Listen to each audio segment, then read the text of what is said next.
And Echo Fox will move on to have a rematch against TSM. Last game was like, my condition was like really awful. I do also want to point out that Huni has the flu and has had it for the last few games. I think the matchup will go the same as it did last time. Food poisoning or not, I think I'm just better than him. But I think Hauntzer's going to force him to use a Hauntzer flash forward. Once he gets the kill, there's the kill, and Hauntzer, he does that 1v1 solo kill. They just played all on Bjergsen. Bjergsen, he is dancing around the Echo Fox carries. Quadra for Bjergsen, he is feeling it, taunting onto Huni in that Zonia's Hourglass. And to his credit, he did play really well. Hopefully we can get bigger advantages in top and bottom. I think Lost is probably their biggest win condition. Lost and Dardoch. Dardoch wants it so bad. Grig needs to be careful. He's able to get it. 6-6, and Lost is going crazy as he picks up a triple kill. The Quadra onto Hakuo. Huni can pop up sometimes, but I feel like he's more of a detriment than a positive. For this time, I really want to just like beat them really easily. Oh, he gets purged. Oh, it doesn't matter. Oh, that looks quite painful. Febiven takes one more Fang. That is 3 solo kills for Huni in this game. This is like our last chance. Like, there's no more chance that can get. We gotta make it. You know, the only thing that matters for us right now is going to Worlds. This is a time for us to perform.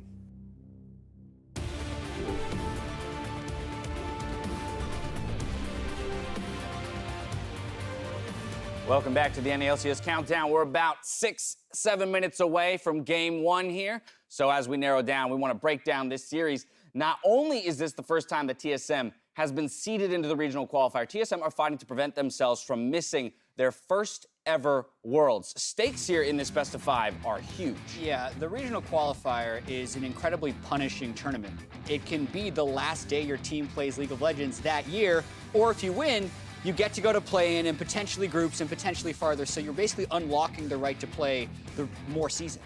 Right, and this has been a season, for TSM where things have not gone according to plan. They missed their first finals ever. They lose in the quarterfinals of the playoffs for the first time ever, and it's a brutal history-breaking, in a bad way, split for TSM, but I think a lot of that can be largely overlooked if they can complete their kind of run, which starts here today. All right, well, with today's battle being a rematch of the quarterfinal just 21 days ago, Smoothie feels TSM's win conditions are pretty clear. They just played all on Bjergsen. They really took really bad matchups bottom every game and picked pretty bad jungle matchups and just played the condition that Bjergsen will carry later on. And to his credit, he did play really well in that series, but I think there's a lot of our mistakes too, and I don't think that that'll happen this time. Hopefully we can get bigger advantages in top and bottom from their drafting, and we close out the game a lot easier this time. Well, Smoothie mentions win conditions, so that's exactly where we'll start. Let's look back at what we had set out for these two teams 3 weeks ago. I like Smoothie's hair.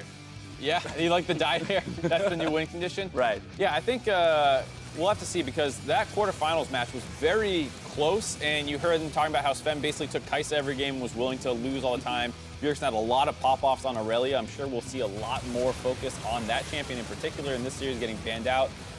And there was penta kills almost 3 times in this series. Bjergsen got one, I think Zven got a quadra at some point. And I think there was 2 pentas. Yeah, there's 2 pentas and 1 quadra. A Zven penta and a Bjergsen penta. If they get a penta, clearly they win the game. And this 4th game was pretty clutch as well, with Hauntzer pulling out Jace. I do feel like, even just looking at the champion pools shown in this game, TSM has changed a lot since then, when we saw 4 zillion games in the 3rd place match. So that's a lot of games. It's a lot of zillion. 4 zillion. Quite the evolution. But when we were talking about that quarterfinal matchup, we had kind of pitted the teams against themselves, right? The idea that there's the performing Echo Fox and the underperforming Echo Foe, and how to identify those things. But what I want to track is, what are the differences from 3 weeks ago to now? I think for Echo Fox, as you look at these two, they're largely still the same. I think maybe Lost has a little bit more flexibility in his champion pool than we gave him credit for, but Damonte still looks by far the best on Syndra and those kinds of champions, which he was doing in the quarterfinal match that the gauntlet match they played yesterday that they just won, as well as Huni performing well again. And I think largely these win conditions still hold true. Yeah, I think that the biggest thing I'm looking at is I think that Echo Fox was definitely just in a lot worse form when they played 3 weeks ago. Huni was sick, And the biggest thing that I think Echo Fox is going to have to account for is the mid matchup, because even in their win yesterday, Damonte didn't have that great of a performance. Like, he was doing less damage than Dardoch on Olaf the first 2 games, and then the 3rd game he was like dying to a bunch of ganks. And it seemed like Echo Fox was playing really solid, but maybe there was some vulnerability in the mid lane. So that is TSM's strength. So I think that might be hard for them to get past. Yeah, and I also think that Echo Fox didn't need to show anything against Clutch. So that's why I think they look pretty similar to what we just showed for good Echo Fox versus bad Echo Fox 3 weeks ago. And if there is a new Echo Fox, we didn't need to see it yesterday, but we will see it today. Right. Flip side, TSM, we got to see them in that 3rd, 4th place match. And Jat, you already mentioned a very different look for them in that series as opposed to the one against Echo Fox. Exactly. I mean, 3 weeks ago, we were all about TSM. Okay, if they win, it's because Bjergsen and Hauntzer had lane pressure, and then they will almost fall into a victory because of the small advantages they've accrued through laning phase. And there's the same issues of, hey, if they're hugging turret or if Hauntzer gets down a lane, they can't win. However, I think they showed a slightly different look against 100 Thieves. Towards the end of that 100 Thieves series, they put Grig on more initiation champions. They let him play Camille. They actually showed a little bit more coordination down the stretch. So in those ways, I feel like TSM has improved since we last saw them against Echo Fox. I definitely agree. I think in that TSM versus Echo Fox series, you saw sometimes TSM would make map plays that put them from behind. There were all those base races in the middle of the split that they would take and just lose games off of them. And I felt like we didn't see big critical macro mistakes as much in the 3rd, 4th place match against 100 Thieves. All right, so TSM getting a little bit better in the late game, coordination, on the uptick. We'll see if that's enough to push them past, Echo Fox's aggression and whatnot. But one of the things we had talked about yesterday was the idea that with a better performing Huni, how do you attack Echo Fox? Do you decide to also attack that top lane, or do you split the map and attack the bot lane and the inexperience perhaps that Lost has? Right. If I'm TSM, I think they would probably have more success trying to play through mid or maybe doing something bottom, and then having Hauntzer just play the defensive role, just try to absorb pressure, not die to ganks. But I have noticed that TSM likes putting Hauntzer onto carries, and so I'm a little worried for TSM that if they get into like a carry versus carry matchup, the jungle pressure and just all Echo Fox's pressure might be pretty hard. Really might tilt it. All right, prediction time down the line. Yesterday, it was all in favor of Echo Fox in a pretty quick series. I have a feeling today might be a little bit more close. But starting with you, Mark, down the line, what do you got? I had 3-1 TSM. I think we actually saw legitimate improvements over the course of their 15-game playoff run. And I haven't seen as much out of Echo Fox, and the win over Clutch, while nice, didn't, like you say, show anything new. And so I'm still kind of waiting to see where they fall. But if they're at the same level they were at in quarters, or even just a little bit better with Huni not being sick, I still think TSM will come out as the better team. All right, Medios, what's your call? I said 3-2 TSM. I think that it will be very close, but like I was saying earlier, I think that TSM will get a pretty big advantage in the mid lane, and depending if they put Bjergsen on either assassins, I think they'll do well. The Zillion might not go as well, but I definitely think they could get an advantage there. And Jat. I gotta say, you're both with TSM. And as Lost would say, whatever, dude, ride hard or die. I'm gonna go Echo Fox. Really? Yeah, if you didn't get that reference, please go listen yesterday, otherwise I sound like a fool. I think it's gonna be a very close series, just like I think it's going to be a very close regional qualifier. And I really do think Huni being sick in their quarterfinal was a really big deal. And I thought he played a lot better yesterday. So even if the other 4 people on Echo Fox played the way they did in the quarters and Huni plays to his level, I think Echo Fox can actually take it against TSM. All right, I said I thought it'd be close. I was still expecting TSM across the board with just like 3-2 calls, but I like it, adding a little spice to the mix. That's the call from the analyst desk. With that, it's about time for us to head out toward the arena, meet our casters, and get ourselves into Champion Select. Thank you very much, Dash. My name is Clayton Captain Flowers Reigns. Beside me, Isaac Azael Cummings Bentley. We are going to be taking you on the magical journey of this second round of the NALCS Gauntlet to find out which one of our remaining teams gets to go to Worlds. I'm hoping for a bloody one today. Yeah, I think it's going to be a good one. So much on the line for both of these teams. As they said on the desk, TSM has never missed Worlds before. This is the first year they've even missed a finals. They missed both. Chance at redemption here if they can make the run through the gauntlet, get to Worlds, would be a big deal for them. And on the other side, you have Echo Fox, and especially for a guy like Huni, who has had such an incredible career. He was in the World Finals last year. For him to not even make Worlds would be pretty insane. And the thing is about the Gauntlet, it is such a fickle beast. You can go all the way to the final round. You can take your opponent to 5 games. It does not matter if you do not win. It's all or nothing at this point in time. Everything before now, it's in the rearview mirror. You got to go pedal to the metal if you want to find that spot at Worlds. And we're into Champion Select for game number 1. And we've seen teams, not have strong regular seasons and still make the run through the Gauntlet, put on good performances at Worlds. A lot of people talk about Cloud9 and Miracle. The miracle through the Gauntlet with reverse sweep after reverse sweep after reverse sweep. That was a team that was not supposed to make Worlds, and yet they did. So, for TSM, for Echo Fox, for really everyone in the Gauntlet, they're looking at this as a chance at redemption, right? A chance to wipe the slate clean. Because if you can have a great Gauntlet, make it to Worlds, perform on that international stage, everyone forgets about whatever else happened during the regular season. If you had a crap record throughout the regular season and you make it to semifinals and Worlds, that record will never be remembered by anyone forever. No one will care for any reason. This is your chance for absolution. This is your chance to redefine exactly what you're all about. And let's see how they go about it this time. With Akali, Zilean, and Urgot banned away by Echo Fox, TSM are going to remove the Braum, the Olaf, and the Kindred from the table, paying extra special attention over there to Dardoch, who has been one of the big key players for Echo Fox. Yeah, definitely the case. And I think a lot of people definitely are a bit worried about Bjergsen on those assassins. So taking away the Akali from him, I think makes a lot of sense. Varus going to loss, certainly his most comfortable AD. Gonna be interesting to see if we just get a lot of Xayah, because when you look at the Echo Fox TSM series in the semifinals, it was 5 straight Xayah games, I do believe, actually from Zven. Or no, actually 1 he did not play Xayah. So he did actually mix it up. I'm thinking of perhaps a different series. But either way, certainly has had a very high priority on the Xayah. It was against 100 Thieves that they had the 5 straight Xayah games. Well, this game, we're going to see TSM rock the Xayah Rakan in the bottom lane. Ever since they came out, these two have been a duo that's been very strong down there, especially for a long-standing duo like Zven and Mithy as players. Getting this kind of inbuilt synergy could go a long way for TSM. Yeah, it certainly could, and I think it can be a very, very powerful pick here.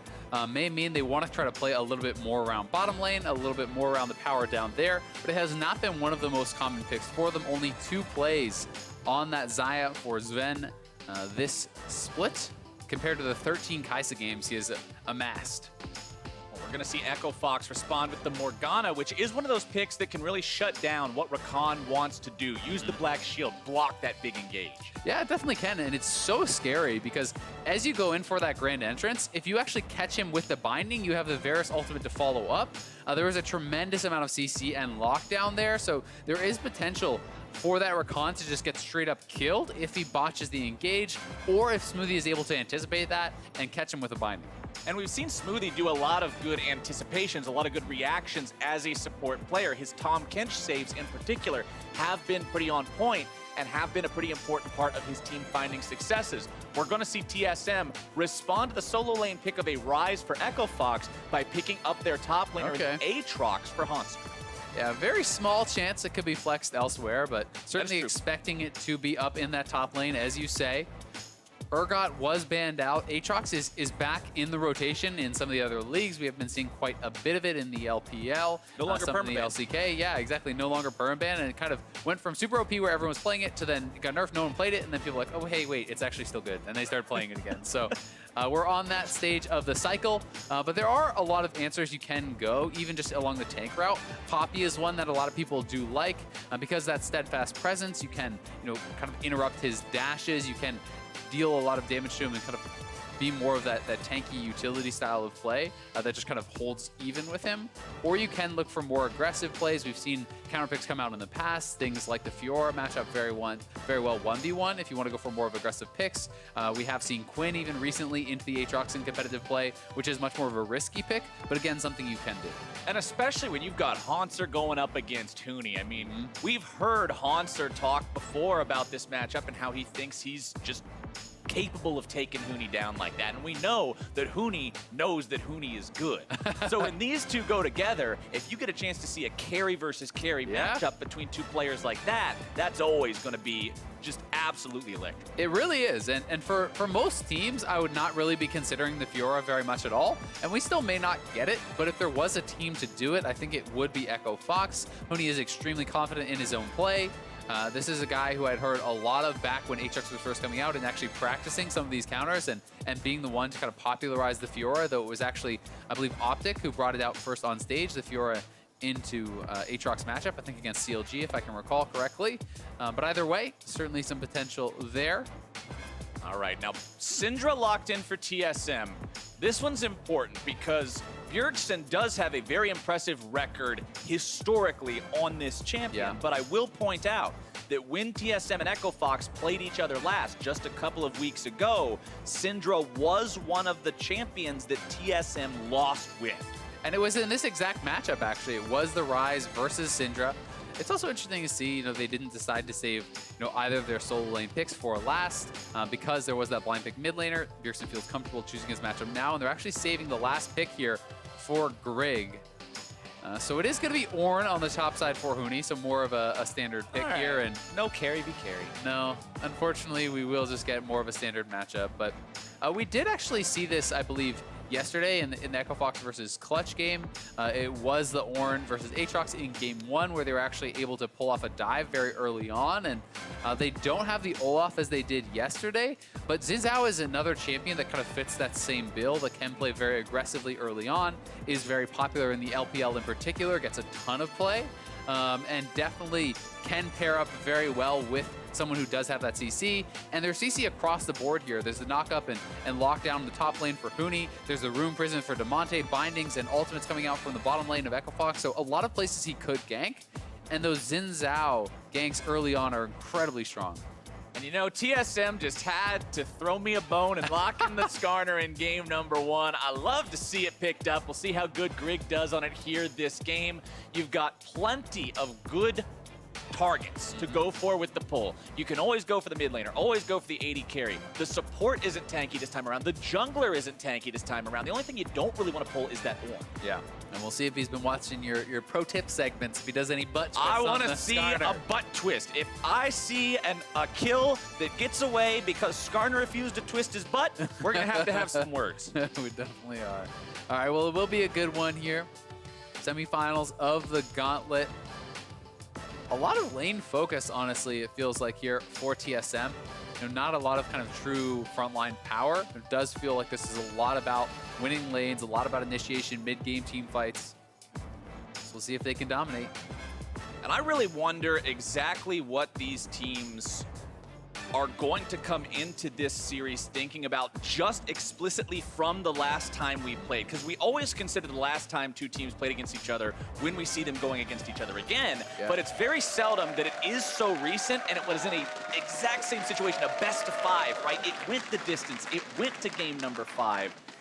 What do you take away from this, especially for Echo Fox, who came so close, but came up short? Yeah, I mean, it can be tough, right? When you're looking at it from Echo Fox's point of view, Huni was sick. I think they're going to have that kind of weighing heavily on their minds, and happy to have a shot at redemption here. And I'm kind of the opinion that despite Huni's sickness, it felt like it was Echo Fox's series to lose. They were up 2-1. It felt like they had control in most of the games. I believe they're only behind in gold in the early game, 1 out of 5 of the games. So we'll see if they can perform better and close it out here today. All right, as the champions make their way onto Summoner's Rift, let's check in with a sideline report with Ovly and ThinkCard. Thanks, guys. You guys are coming off of the momentum of yesterday's 3-0 win, but what makes you so confident that Echo Fox is going to take over today's rematch compared to last time? Well, in our best of 5 against TSM in quarters, Huni was sick. We didn't have the best practice leading up to it, so we do feel like we're at a stronger form right now, and we feel like just all together we're playing better. So I expect this series to be more competitive for us and show that we're a more respected team than our performance in quarters. Thanks. Wishing you the best of luck. Back to the casters. Minions have spawned. There we go, talking about the differences between that series and this one, the preparation, the status of your top laner. I mean, everybody's been at that point in their life before. When you get sick, you just think back to the times where you weren't sick and how easy everything was back then. Like Had it moving, so good. breathing, and eating, and just generally existing. Yeah. Everything's harder when you're sick, man. And if Huni was feeling that way, I want to see what that does to impact him in this series when he can truly shine. Yeah, and I mean, it's a good point as well. He mentioned the practice, right? If you are missing a lot of days of scrim time because you don't have your top laner there to practice because he's feeling too ill, that is certainly a very, very big deal there, as well as a lot of trading here. Very aggressive stuff in the mid lane. And both of these guys are running Inspiration Secondary.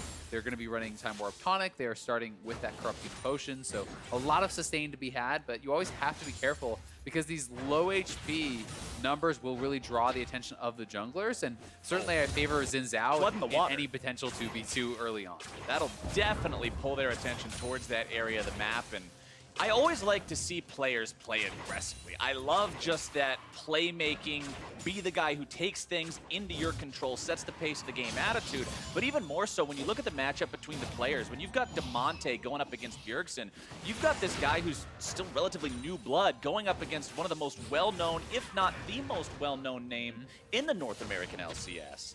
And to be able to just walk up and say, okay, I know I can go head-to-head with this guy, let's trade aggressively, that's a promising sign for me when I'm looking at this mid laner for Echo. Yeah, it really is. And Bjergsen just playing intelligently. You could see he was playing to the top side of the lane. And that is simply because, as Damonte, you're level 2, he's level 3, and you just walked into a full minion wave plus a cannon there. That was a I sounded really like bad aggro, trade. but maybe not that much aggro. You gotta temper it a little bit. At least wait until you hit level 3, but maybe he's just thinking, okay, I'm gonna go back to base anyway. But likely doesn't have a good buy yet, so definitely not what you want to see happen there if you are an Echo Fox fan or Damonte. But you know, the ward on the bottom side, it was actually a ward by bot lane, spotted Dardoch going up to Scuttle, which meant Bjergsen then placed the top side of that lane, which then means he avoids any potential gank. So these little things really do make a big difference, and so much of this professional game comes down to vision control. Dardoch trying to steal away some of these Krugs from Grig.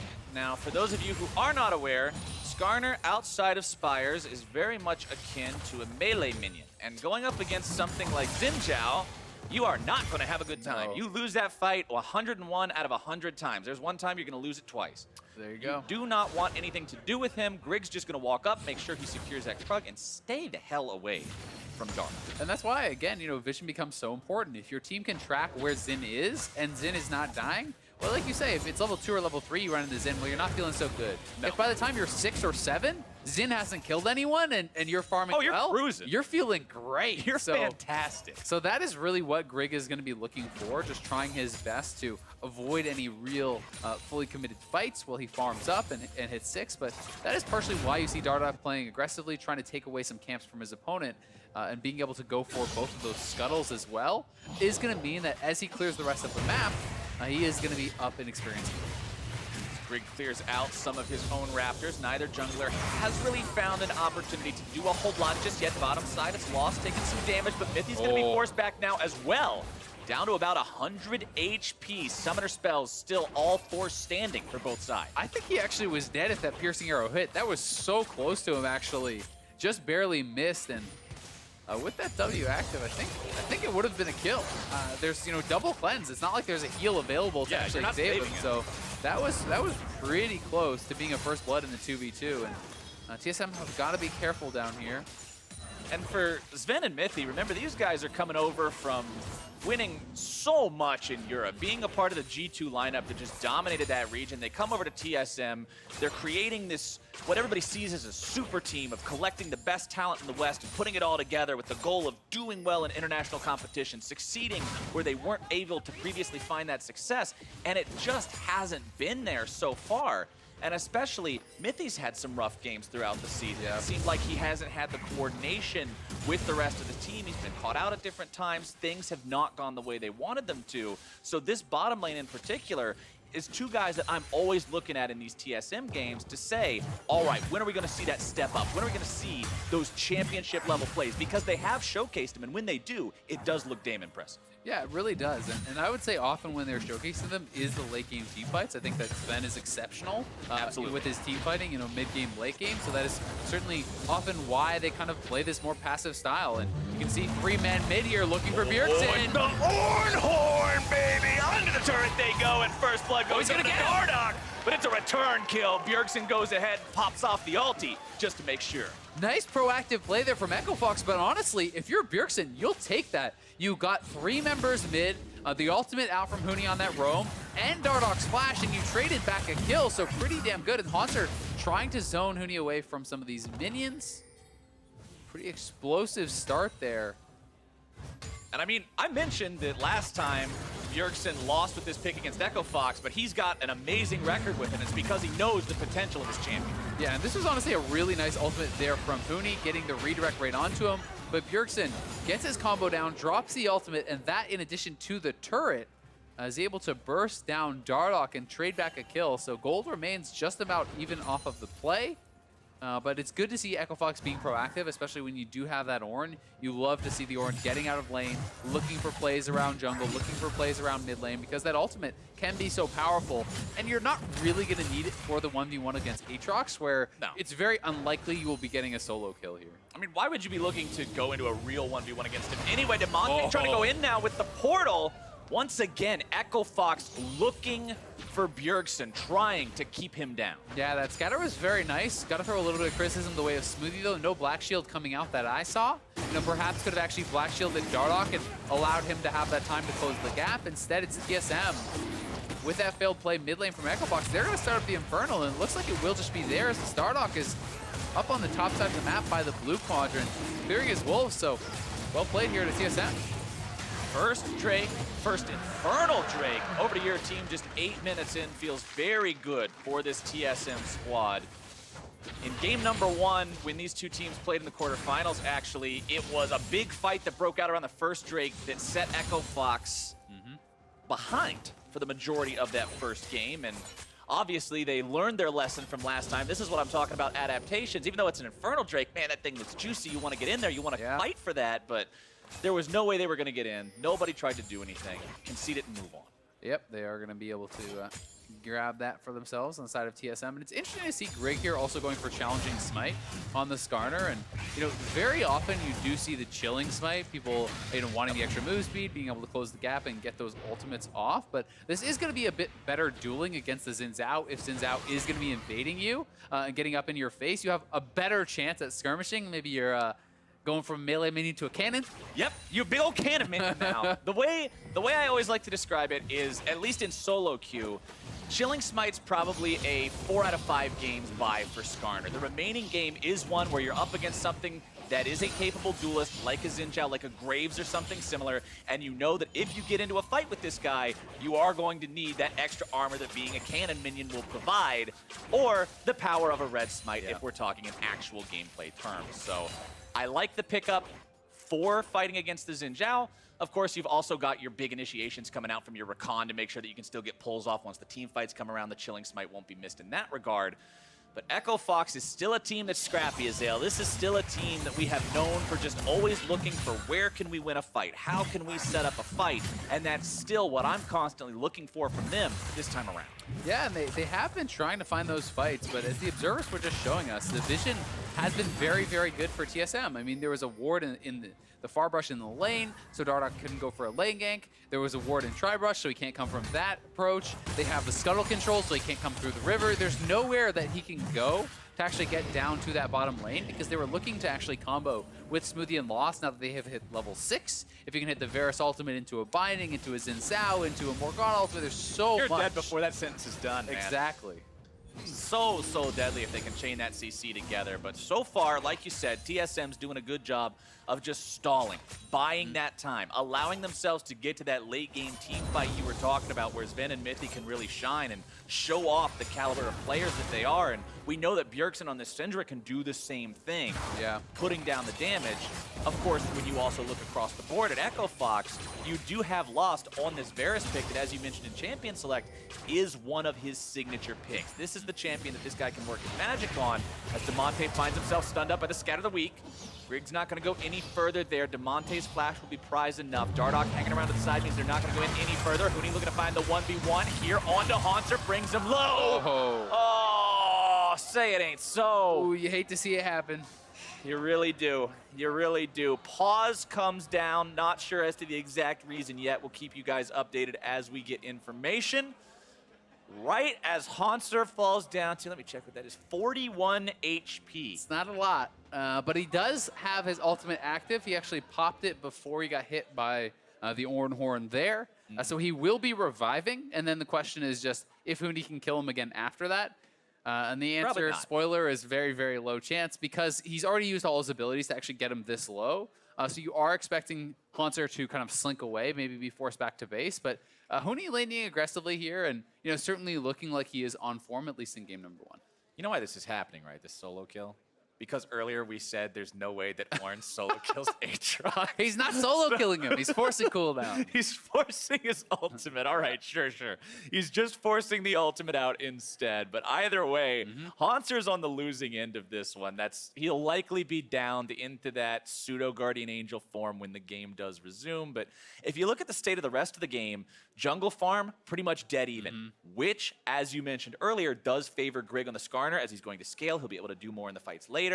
Mid lane, very even between these two. Bottom lane, it's an advantage for Lost. But again, talking about what Zven and Mithy can do later on in the game, we're going blow for blow in the first 11 minutes of this game. Yeah, I mean, it's 100 gold or even less that separates these two teams. And Bjergsen did request a pause there, so that is why we are paused up, and that is why we have our wonderful Donald investigating on the scene. He's going to be fixing it up, no problem. But hopefully we'll be able to get back into it very quickly, and hopefully there's no major issues.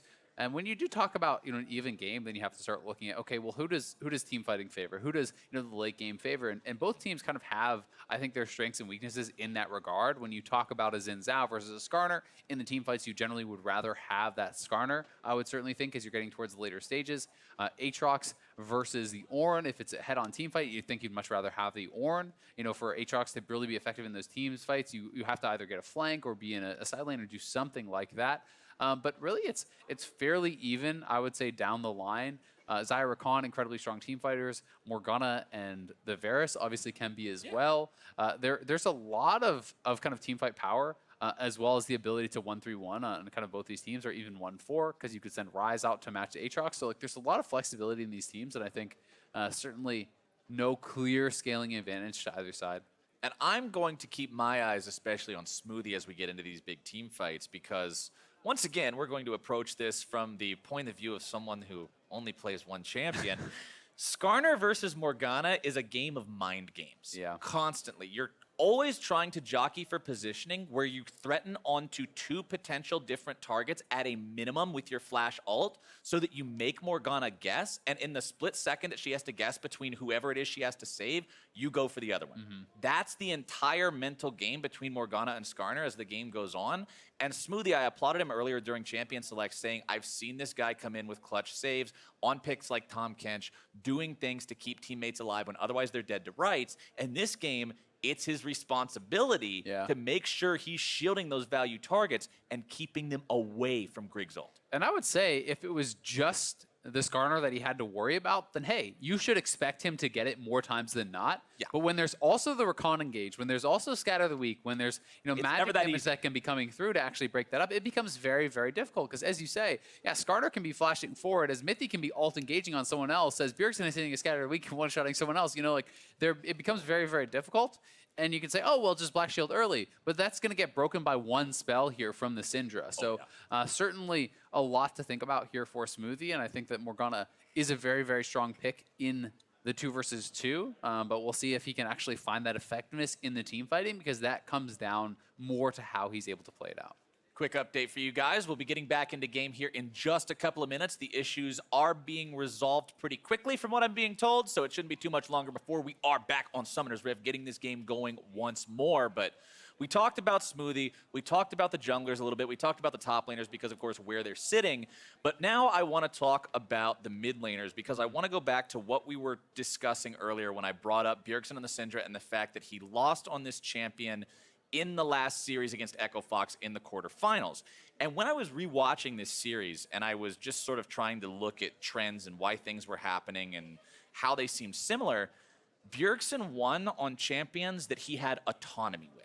He won on Irelia twice, and he won on LeBlanc. Champions that don't need anybody to hang around and protect them, support them, do anything. The champions he lost with were Syndra and Azir, which, although they can make plays on their own, are specifically more vulnerable than something like LeBlanc or Irelia when left alone. And so what I want to see from this series, from TSM, is if you're going to put Bjergsen on a pick where he can potentially be vulnerable, do not allow him to fall into one of those positions of vulnerability. Yeah, I definitely think it's a really good point. And if you can protect Bjergsen on this Syndra, he will reward you with those proactive plays later on. He will find stuns. He will zero people out. I mean, it's his most played champion is 59 plays before this game. Almost a 70% win rate. 69.5% win rate is in pretty pro ridiculous. Play. Yeah, I mean, you don't hit those numbers in solo queue. yeah, at least I don't. I don't hit those. No, okay, yeah, maybe. All right, maybe Bjergsen does, but your average run-of-the-mill good player at League of Legends isn't even going to have those high of numbers. I mean, you have a 55 in something. That's a very solid win rate. Yeah, definitely, at least over a long number of games. But either way, you know, it is one of his most successful champions. It is one of his most comfortable champions, and you're putting Damonte, who is relatively inexperienced, up against Bjergsen, who has been considered by many to be the greatest player of all time in the NALCS. And not only that, he's on his best champ. Whew, it's a hard situation to be in, but Echo Fox are confident that they can be able to walk away with the win here. Like what we heard from ThinkCard when he was talking to Avali before the games. They think the preparation, the difference in the state of their top laner, multiple factors will contribute into making this series come out different than the last one, which, remember the last one, I mean, we're talking about the fact that Echo Fox lost it, but this wasn't a 3-0 TSM stomp. The shortest one was 28 minutes, the longest one was 38 minutes, and still it went the distance. It was a slugfest down to the very end, and now we're back into the game. 11 minutes, cresting 12 minutes now as we make our way in. Let's take another look at that fight that got interrupted top lane. Yeah, here is the play up on the top side once more. Huni able to get Hauntzer fairly low, has the ultimate available, hits the R2, but you can see Hauntzer pre-pops his ultimate, knowing he may have enough damage to actually get knocked down, and does not actually even proc the ultimate there, as Huni doesn't want to give him that additional life back, so gonna be able to heal back up. That's the thing. I mean, Ornn has maybe a small chance to actually burst you down, but if he can't do that, he likely is not going to win once those abilities are on cooldown, and TSM calling for that lane swap early on, looking to get out of that 2v2. They have the Stormrazor complete here on Zven, and we'll see if they want to try to go for a dive. I mean, you can see Damonte cheating up here, but there's 4 men from TSM, and I think at the very least they're going to get first turret. This is honestly a really nice move, taking your losing 2v2 bot lane and getting yourself a first turret on the top side. They've got Grig shadowing this as well. If Huni tries to stick around at all, he will definitely die in the 1 versus 4, and that means TSM will collect their first turret gold bounty. Giving that one over brings them up to a nice little bit of a gold lead. That will be mostly equalized by the return turret take in the bottom side from Echo Fox, but the first turret bonus is the advantage TSM walks away with at the end of the day. Grig now onto the Rift Herald. Hopefully he doesn't make the same mistake Echo Fox made yesterday and forgets the eyeball on the ground. Yeah, that would be a little bit unlucky, but we'll see. If they can actually take the second turret, then Echo Fox certainly looking pretty good in this trade, and looks like they will be able to get it. So despite the fact that they give up first turret, they do get 2 for themselves. TSM grabbed the Rift Herald though, so there's an opportunity cost to that, but there is the potential to get a lot out of it as well, and they are now kind of collapsing here on the mid lane. 4 TSM members.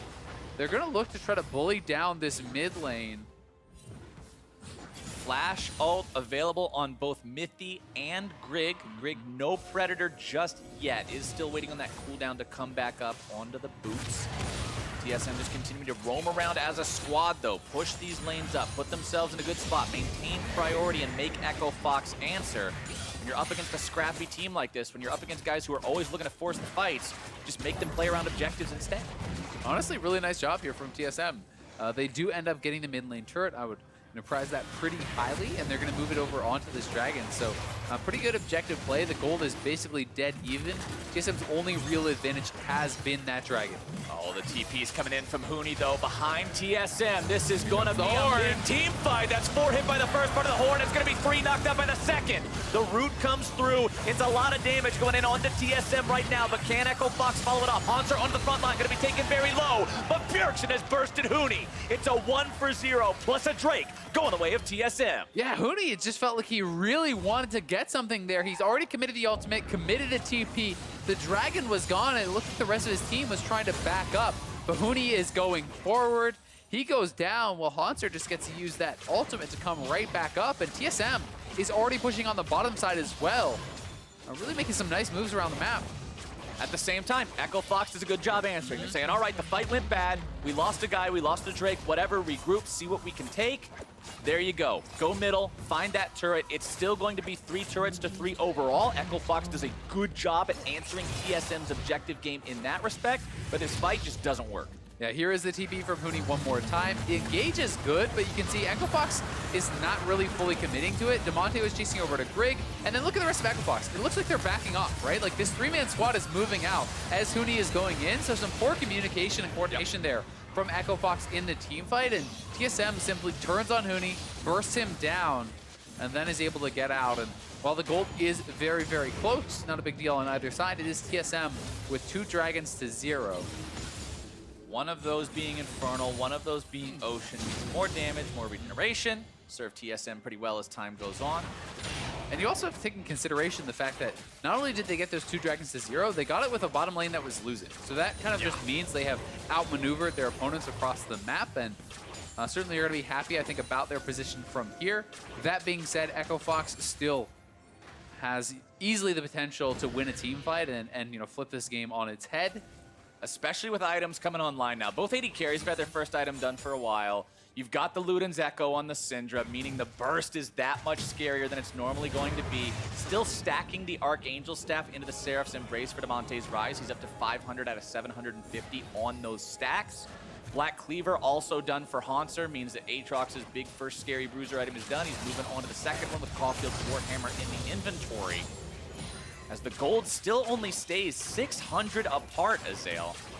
That's kind of what we were talking about with, yeah, TSM's doing a good job outmaneuvering their opponents, but it's also Echo Fox doing a good job answering those maneuvers. Even if they aren't the ones in the driver's seat, they're responding appropriately to those movements. Yeah, they really have been, but here they are again. TSM is collapsing, though. Hauntzer once again going to lose the passive, getting value out of it every time so far. Grig's going to be in some trouble, isolated around multiple Echo Fox members, does get taken down. Lost grabbing the kill credit. Now it's Huni onto the front line, looking to find even more. He retreats as TSM's counterattack reigns true, and Huni's on the ground once more. Zven grabs the kill. Yeah, the trade of kills there. Grig for Huni is, it looked like it was going to be a heavily Echo Fox favored fight, but the collapse came in from TSM, and once again, Huni kind of segments himself from the rest of the team. Bjergsen kind of cutting off that angle for Echo Fox to follow up on Huni's fight. Means that they get another kill there, and Huni is fairly squishy at this point of the game, 2 magic damage, because he has built, you know, the Iceborne, he has built tabbies, there's no HP, there's no MR on that. Just has a little bit from this Catalyst, and here it is one more time. Dardoch and Huni want to go for the play on Hauntzer, but Hauntzer's ultimate really has been getting so much value, as you called out, bringing up that revive. Grig does get focused down, but Zven flashing over the wall, committing to this play. And it looks like Echo Fox could have just taken the 1-for-0, but Huni, again, flashes in. The ultimate from Zven kind of zones away a lot of Echo Fox, and then the fact that Bjergsen is between Echo Fox and the rest of the team means they can't get to Huni, and he gets taken down. Also important to note, the entirety of that fight was 4 versus 5. Damonte was in the top lane the entire time. Did have teleport available, chose not to use it there. So while it was 1-for-1, more resources were invested by TSM, so you could say there's a little bit of a win there for Echo Fox and allowing their mid laner to get some more farm in the top side, build up that economy, so when he does show up to the next fight, he's going to be that much stronger, but at the same time, next Infernal Drake Azael is only 90 seconds away, and I guarantee you both teams are going to want to fight for it. Yeah, Bjergsen's just at such a ridiculously strong point in the game for Syndra. Coming into this Infernal fight, he already has the first Infernal. He has double spell pen items and his Ludens, so That is one-shot territory onto the Varus. I don't think it even matters if he gets black shielded. If you get a full combo with a lot of orbs down, Varus likely dies through everything. So you have to be so careful about how you play out these next fights. But you also have 2 items on Zven, and that is a really big deal there. You have the item completion just coming through kind of faster right now for TSM. We'll see if Echo Fox has time to complete their items to get back to base, but with Zeke's 2 items on Zven, you know, this double spell pen and everything completed for Bjergsen, I kind of favor them in the next team fight. Echo Fox will try to move down into the bottom part of the river right now, setting up some vision for this next Drake, wanting to make sure that they've got control over the area early, force TSM to walk into their vision, maybe put them in a disadvantageous spot. Dardoch wants to come around behind here, Chains of Corruption go through, they're looking to go onto Zven, goes into that ulti immediately. As Mithy comes back around, he's going to be juggled right back towards the rest of the team. Instead, Stealth going to be kept alive, as Lost is in some trouble. Hauntzer's looking to find the damage. Grig grabs the kill into Dardoch, who goes a little bit too deep. It's still just going to be 1-for-1 so far, as Hauntzer's still trying to find even more. Huni's going to be tanking up so much damage yet again, stunned up front, down. Hauntzzer grabbing the kill, and TSM makes it 2-for-1. Yeah, they get 2-for-1 there. Both summoners are off of Loss as well, as Bjergsen just blows the ultimate on Huni to knock him down. As we said, no MR really purchased up for him just yet. And now it's TSM who can look to make the move onto the Dragon, but Echo Fox are trying to control space in the air. They're trying to get time for Dardoch and Huni to arrive to the scene. Getting up double Infernal to a fed Syndra would be bad news. I really like what Bjergsen is doing to Huni in these fights. He doesn't care about the fact that that's normally a tank. He's abusing the lack of MR, and he's destroying the front line and allowing his team to just fight front to back like that. And Smoothie is deleted. That means Infernal Drake goes the way of TSM, and we are once again back to this beautiful sepia tone.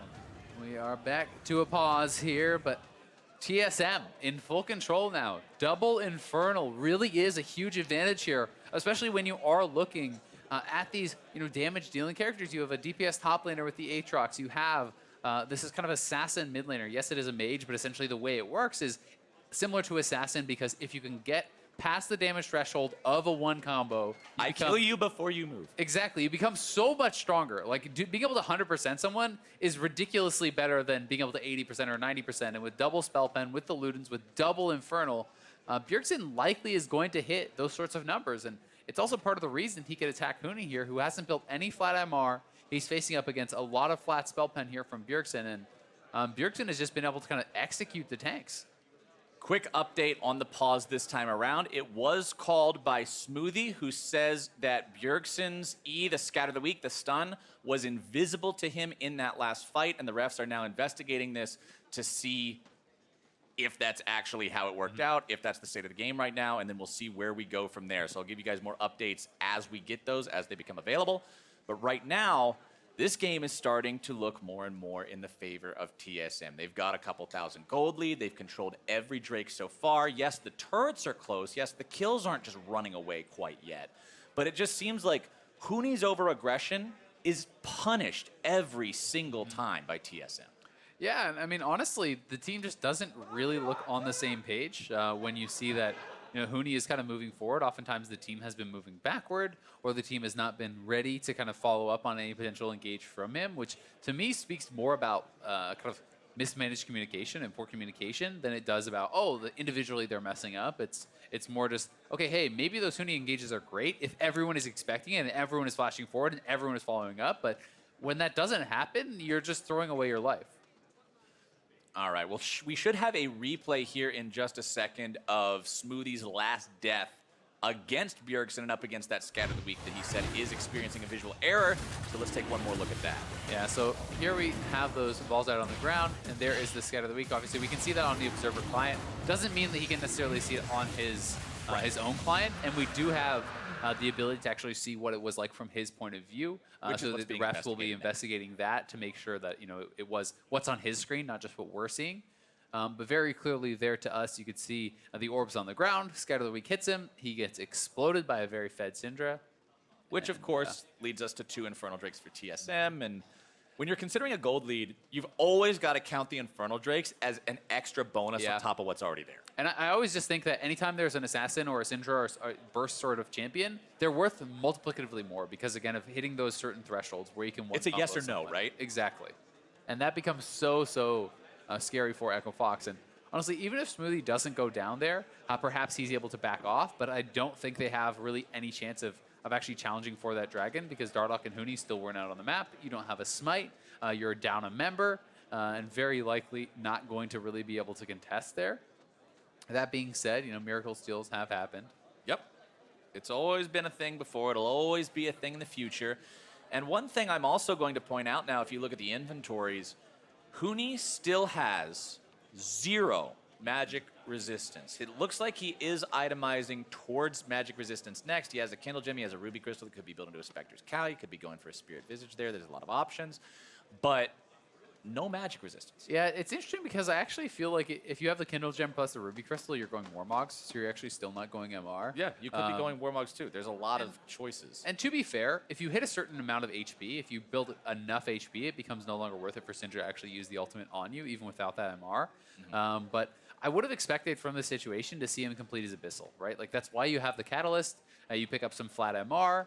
Even just one Null Magic Mantle, the 450 gold there, counters so much of the resistances, the flat pen that comes through, because that's 25 MR.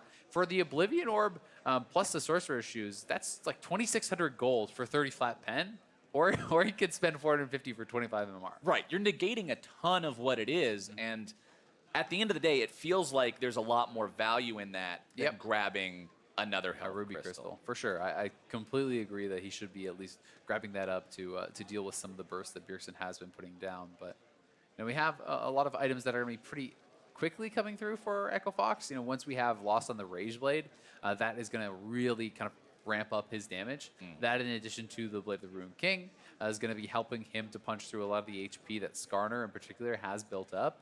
But that is where it comes down to, Mithy and Grig and those sorts of guys putting pressure onto Lost and not allowing him to kind of just be a turret, right? Threatening the engage, making him back up, and kind of making him play scared in the team fight can significantly reduce the amount of damage that he's actually able to do.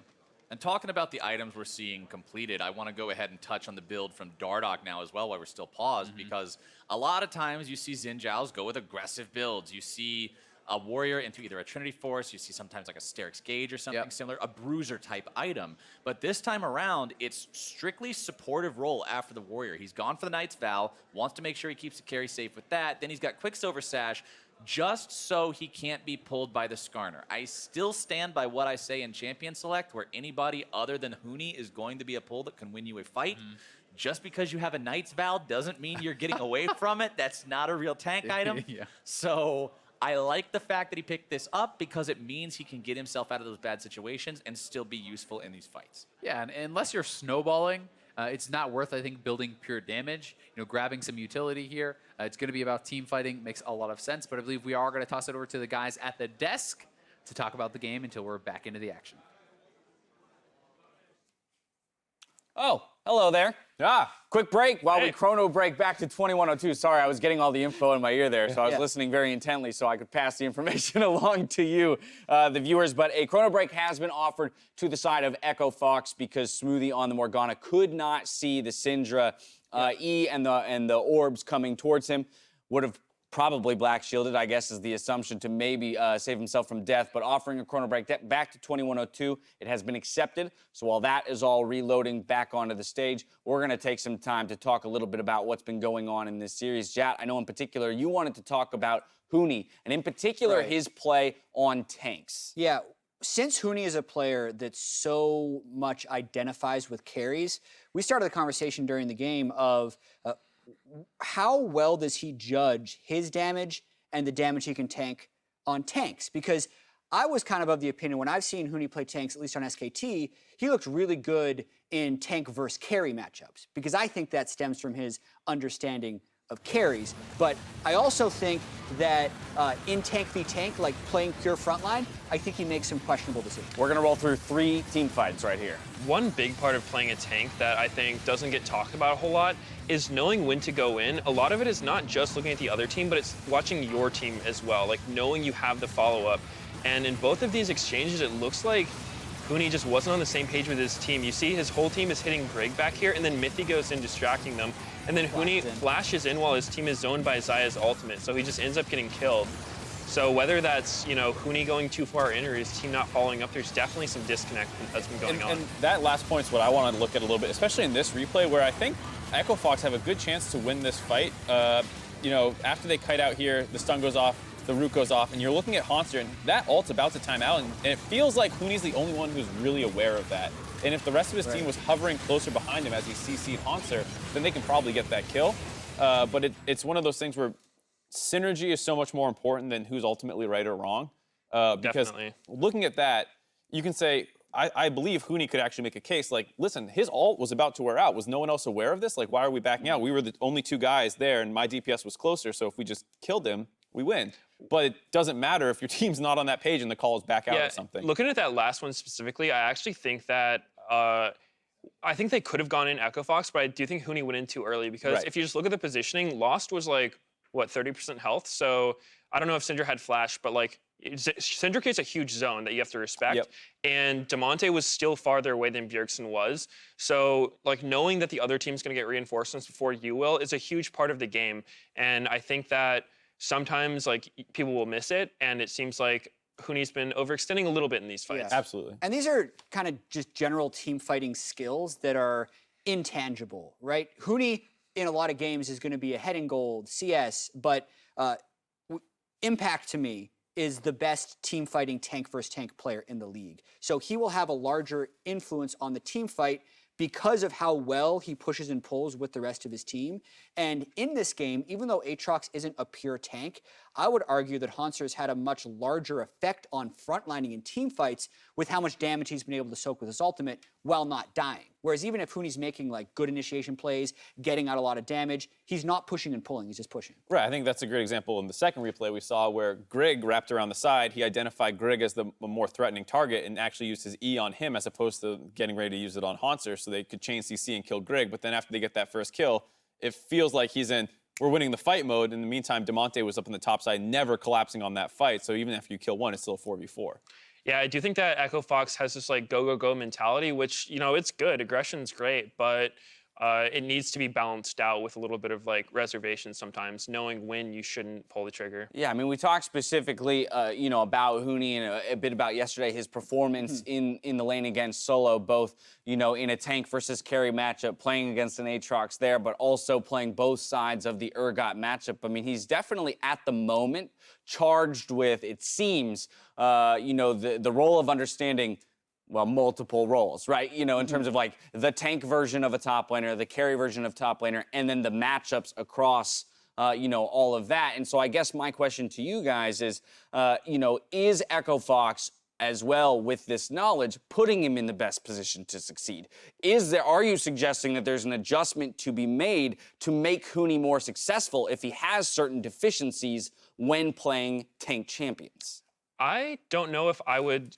Usually when I see something like this, I don't usually sum it up to just one player because while it does seem like Huni's overextending a little bit, a big part of team fights is on the carries communicating what they can hit and what they cannot. Because, I play a lot of tanks myself, and I do have to like keep in mind where my carries are, and I have to listen to them saying like, hey, I'm getting zoned right now, I can't go in, we got to kite back, and that kind of thing. And so I think that it's kind of on both sides there. All right, well, go ahead. Well, I think that Huni just isn't that practiced on Ornn.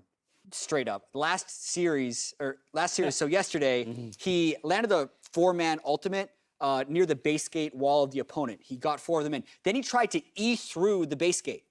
That doesn't work. Maybe he thought he could break the terrain. With terrain. Maybe he thought it was a, mind fart and he just hit right into the thing. But I've seen him do a lot of this on Ornn even last year. Like, he actually pridefully said after he played Ornn in an LCS game and messed up 90% of his own ultimates. He's like, oh yeah, second time Ornn, by the way.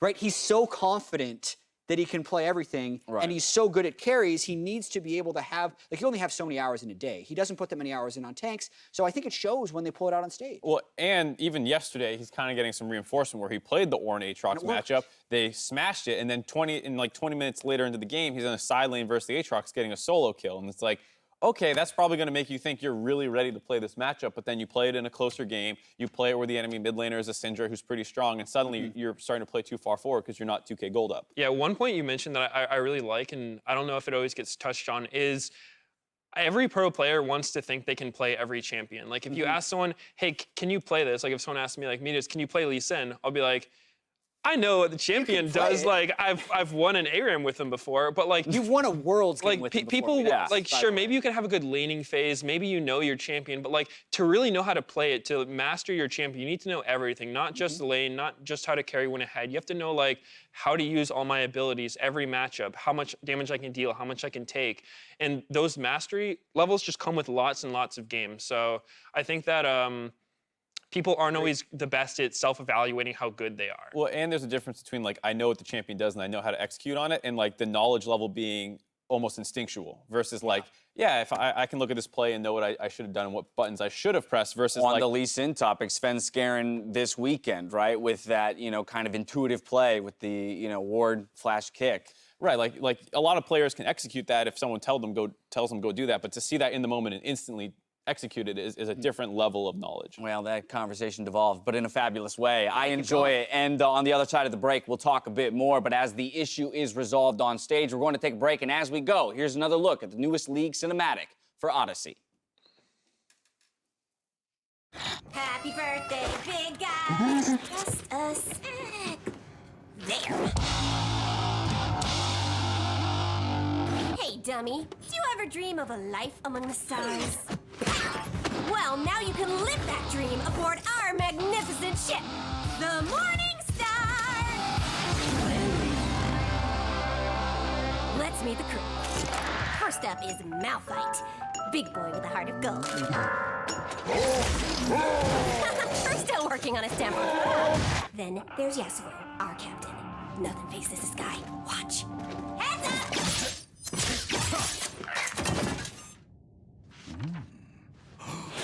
And finally, me. Jinx, your trusty pilot. I also like exploding stuff!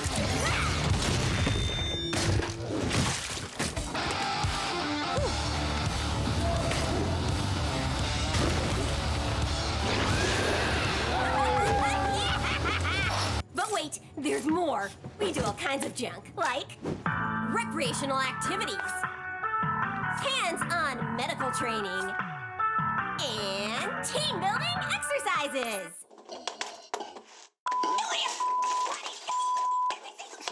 Oh, here's the best part. This beautiful and psychotic assassin wants to annihilate our entire crew. Here's a little message you left us. You took what is mine. I will find her, and I... So cool. So, consider this your invite to join the greatest crew in the galaxy. The only question now is what are you waiting for? No, come on! No.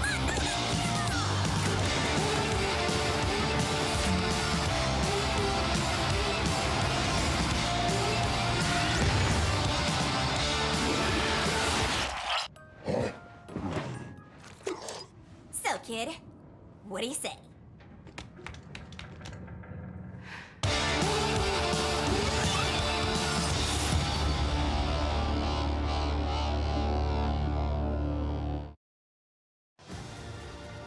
Welcome back to the NALCS. We're currently attempting to chrono break the game between Echo Fox and TSM. So while that continues to load up, we want to kind of get a refresher on the game state. We had some good discussion about individuals within the game and some, some conversation around tank play. But as we narrow our focus back into the game as it is in its most recency, pretty even game.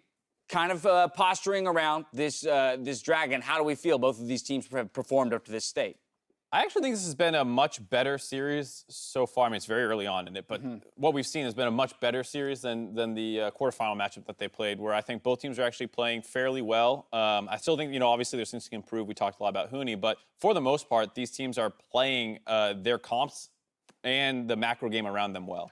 I do think that so far from what I've seen, as I was saying earlier, I expected Bjergsen to kind of outperform his counterpart in Echo Fox, and it kind of seems like that's going on, because if you look at the amount of pressure that each team has gotten, Echo Fox has been pressuring mid quite hard, but even on that first gank where they invested a top lane roam and a jungler's flash, they were only able to get a trade kill with Syndra.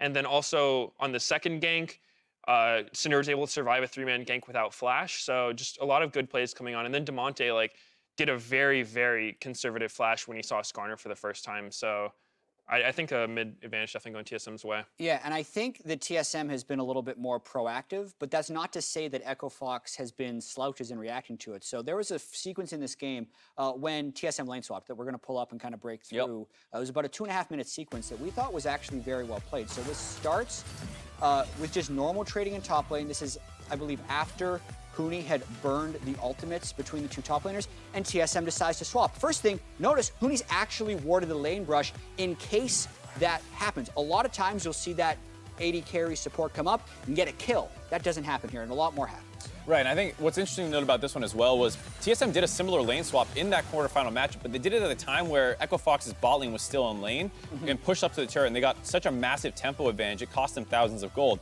Here, they do it at the time where both bot lanes had recalled at the same time, so this swap doesn't get quite countered out quite as instantly, and Echo Fox instead have to go for a trade where the tempo is relatively even. TSM are actually a little bit ahead, so after they take this turret, they say, okay, let's go for the next objective up on the top side, and they start focusing down on the Rift Herald. Right, TSM takes Rift, but Echo Fox recognizes that they will take Rift, and they do a couple of clever things here as well. So notice how Damonte is cheating to the right, so he's going to his strong side of the map, and we don't catch it on camera here, but Smoothie actually tanked a turret shot so they wouldn't have to break off in between minion waves. That bought enough time for the next minion wave to get to turret, which is why they're actually able to get this turret down before Hauntzer could threaten anything. The really clever part of this play that I like is up until now, this is all fairly standard macro play, but I think it starts getting a little abnormal right now because at this point, usually both teams would recall to spend the gold that they've earned, but because there's a dragon spawning in 20 seconds, both teams actually opt to stay around.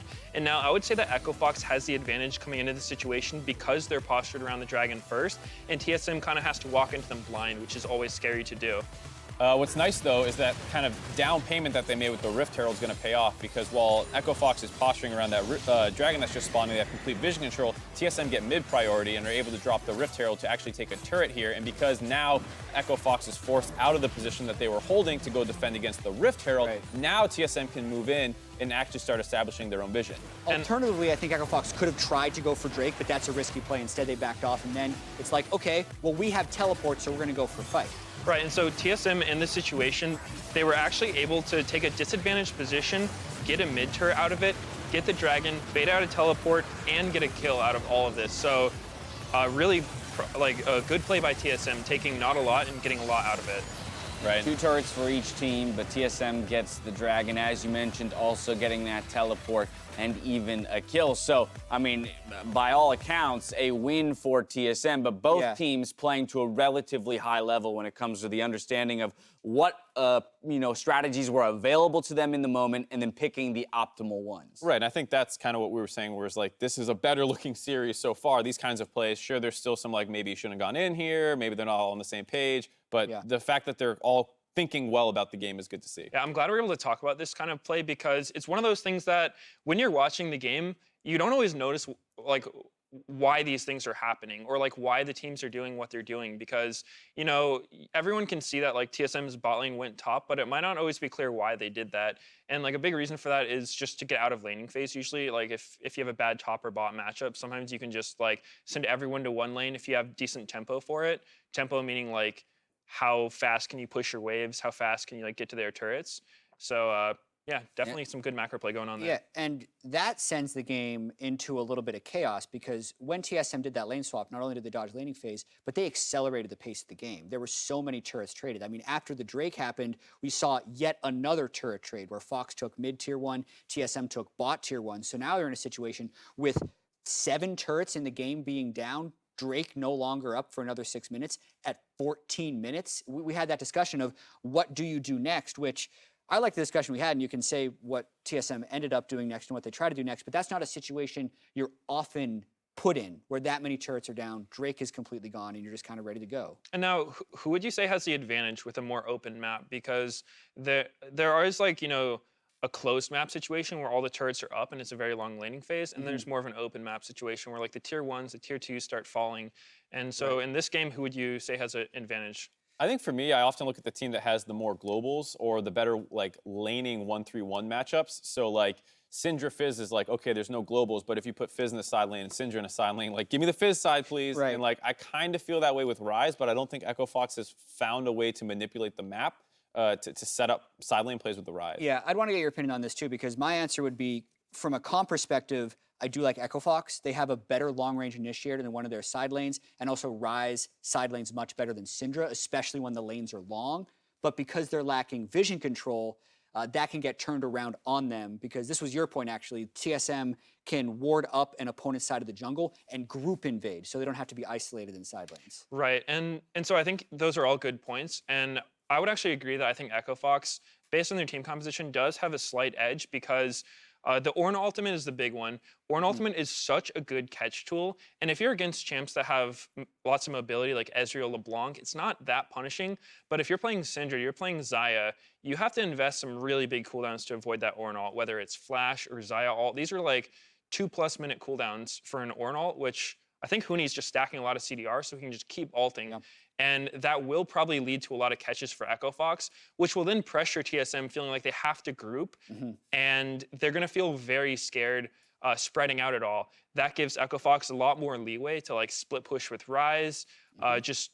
They feel pretty comfortable. They can just farm up, look for picks, and TSM's going to feel a lot more pressure, in my opinion. Let's go one level deeper then, because I find this interesting, the idea that if we're indexing or we have more confidence in the composition put forth by Echo Fox at this stage of the game, what about the players and teams piloting those compositions? Because we talk about, you know, Huni not looking the most proficient on Ornn, right? Not awful. I'm sure he could, you know, he can execute on an ultimate catch in a side lane.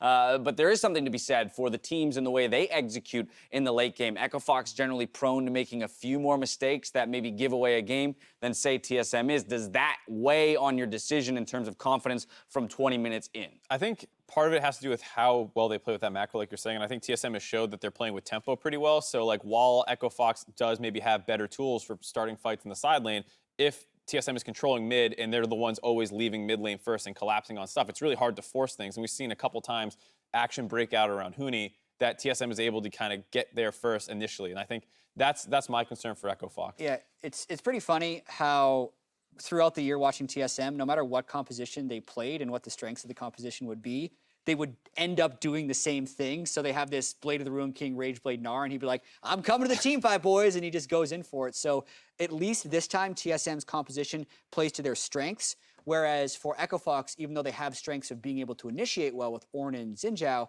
I don't necessarily think they're a great 1-3-1 team if Huni's not on a lethal champion like Ornn, and he has to then support someone else's kills. Right.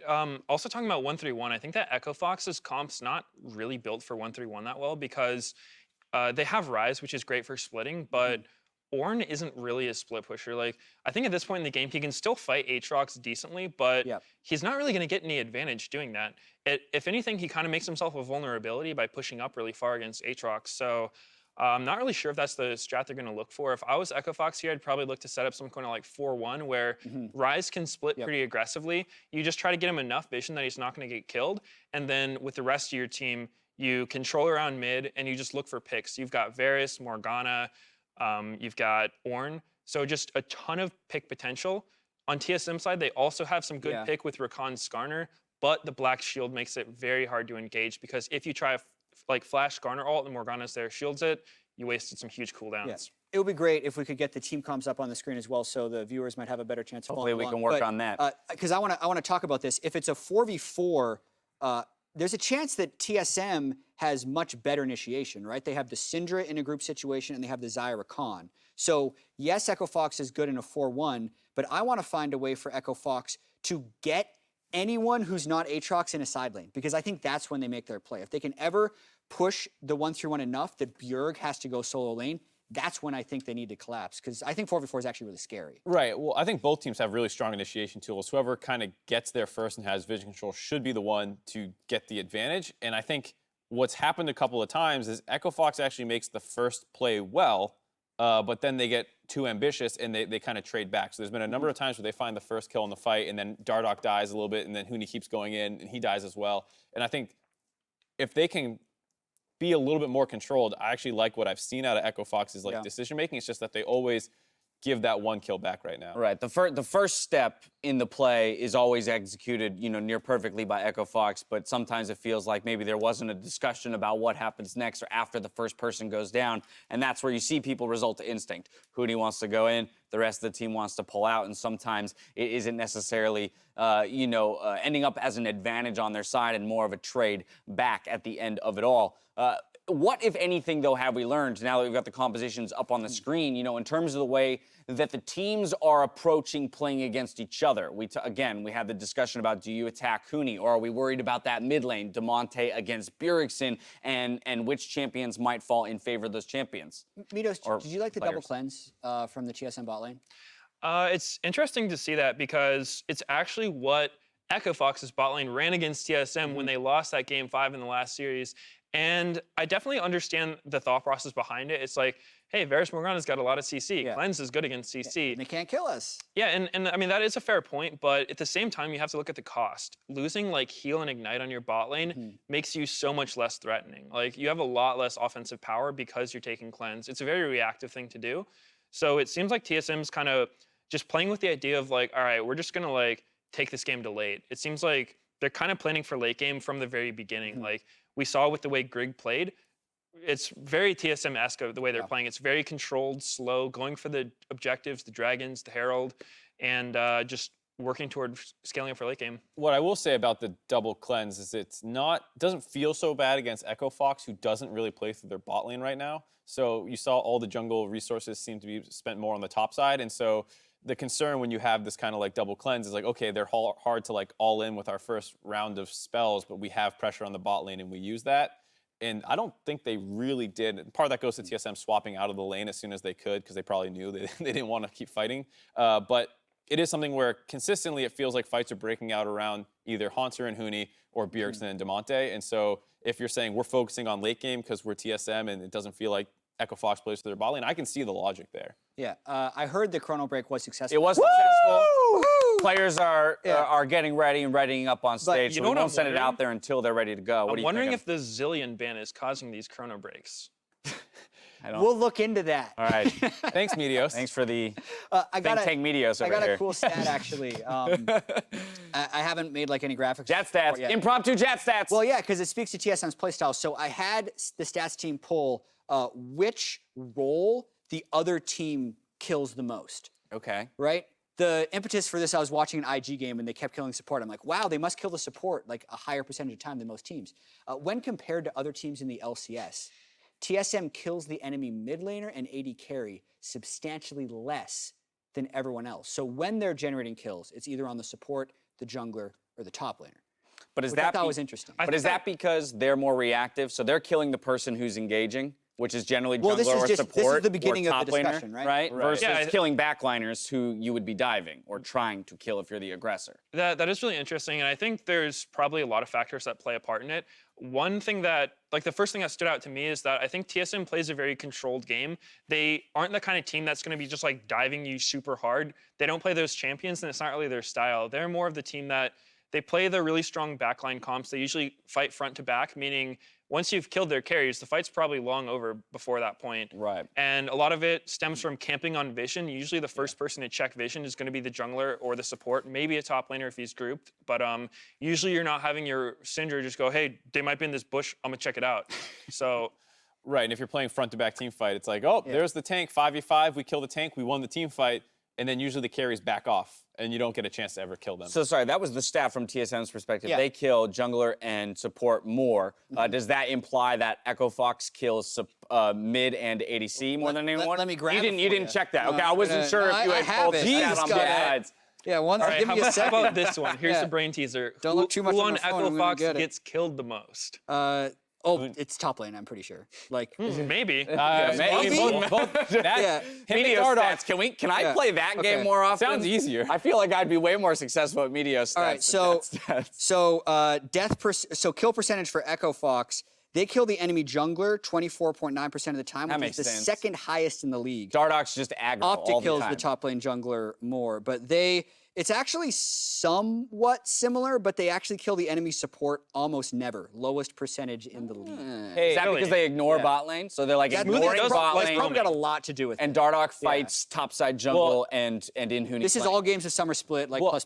How controlled is it? Is this a percentage difference from how often the average team is killing someone? Well, so you know how damage percentage works, right? Like if no one else on your team has damage, your damage percentage is huge. It's gonna look That's crazy. how this works. Well, because I was gonna say like some roles probably just die. Like I would believe if tanks and top laners generally and junglers as well have some of the most deaths in the league.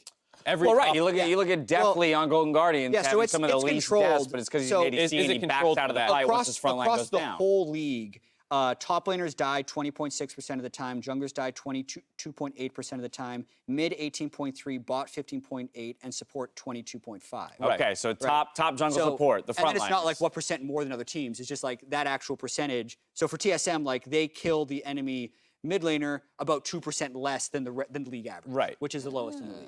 Okay, that's interesting. That's cool. Team Liquid, by the way, kills the opponent bot laner 4% more than anyone else in the league. Why? Can you break down why you think that might play be? around? Huh?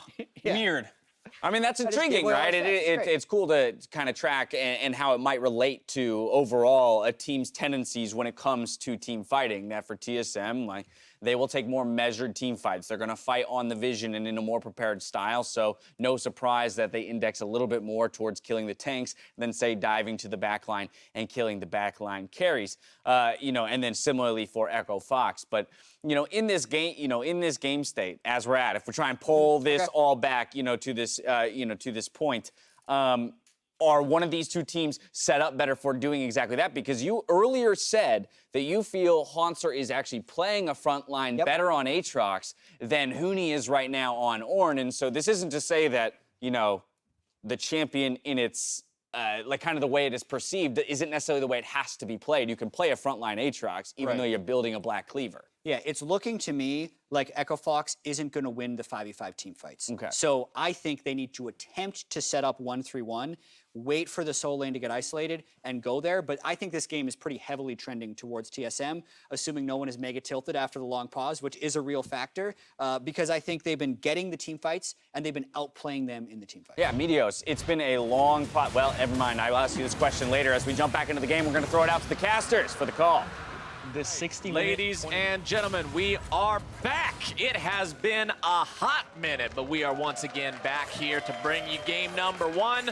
Remember, things were rolled back a little bit before the fatal Syndra E that could not be seen. That means Smoothie didn't walk up, didn't get himself killed there, but TSM was still able to find themselves victory in the bottom part of the river, securing that ever so important second Infernal Drake.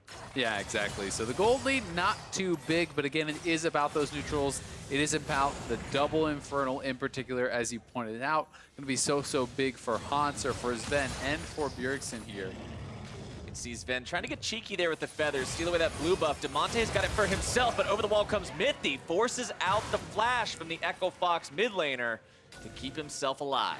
Yeah, nicely done there. Doesn't actually cost Mithy too much, just the ultimate gets a flash. They also got Seraphs out of Damonte there, so not much left for him in the way of defenses. And this is actually pretty interesting. It looks like Hauntzer is going for a Ghostblade second. This is becoming a little bit more popular just as a way to actually get into the backline with the Aatrox ultimate, because as you know, when you pop the Aatrox ultimate, you get a burst of speed, and you can actually just kind of pop the Ghostblade, and you start just becoming this race really car fast. zooming in on top of people with that ultimate. So it's not something that we used to see very much of.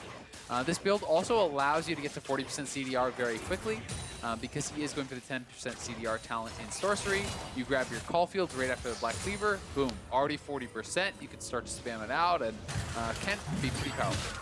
Once you hit 40% CDR on Aatrox, after the third Q hits, there's like 2 seconds before you can fire off the first Q again. So it's almost a constant Q dance coming out from this guy to make sure that damage threat is never ending. And until Huni does have a Warmogs, as we were talking about earlier, one of those items he could be building with the Kindle Gem, you can see he didn't actually sell the refillable for a Ruby Crystal this time around, as happened last time. Instead, still just sitting on that Kindle Gem. But until he does have that regeneration, he is not going to enjoy himself in that 1 versus 1 as TSM push down the top side. Tier 2 under fire taken down. That's free objective for the side of TSM. And look at all the vision they already have set up around Baron, but Huni is TPing in. Echo Fox trying to get a fight, but TSM may be out. Once again, Echo Fox want to go for this. Huni's still coming around from the side. Sends off the ultimate, doesn't manage to knock it back, and TSM are now separated, rooted up, and taken down. Mithy's the first one out of the picture. Smoothie gonna be in some trouble now. They're looking to save him away, but Hauntzer's still got the damage to dunk him right back down. Lost goes down too. Grig finds the kill onto him, but is he gonna be taken down in his own right? Yes, he will. Shutdown goes over to Damonte, but they lose Dardoch in the process. It's 3 dead on the side of Echo Fox. 2 for TSM. Yeah, critically, both junglers are dead, so I don't think they can actually go for the Baron here, but Huni hanging around needs to make sure that they don't attempt it. It is +1 kills there, though, for Echo Fox, or rather for TSM, as Echo Fox tried to be the ones to get this engaged. Huni on the side looking for the ultimate, but it's Bjergsen and Grig. Nice timing on the scatter. Oh, he didn't get stunned at all. He just straight up did it way too early, then got Skarner ultimate. Missed the Ornn.